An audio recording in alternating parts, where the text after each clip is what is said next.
Les riverains ont enfin du répit, car depuis début juillet, la contre-attaque s'organise face à l'ennemi public numéro 1, le moustique. Leur salut, ils le doivent à ces deux jeunes ingénieurs. On voulait savoir un petit peu comment ça se passe.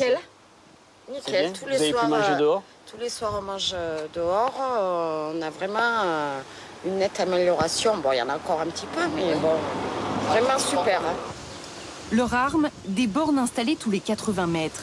Ce sont des leurres qui attirent les moustiques camarguais ou tigres femelles responsables des piqûres, mais aussi les arabies, ces moucherons friands de sang humain.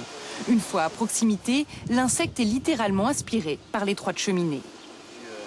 La borne anti-moustique va recréer la respiration d'un être humain, c'est-à-dire à la fois la diffusion de dioxyde de carbone et à la fois l'émission de phéromones comme on peut émettre à travers la transpiration corporelle.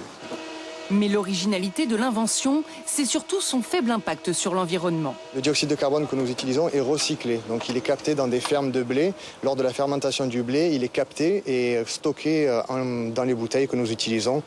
Le parc naturel de Camargue a mandaté le Centre de recherche pour la conservation des zones humides.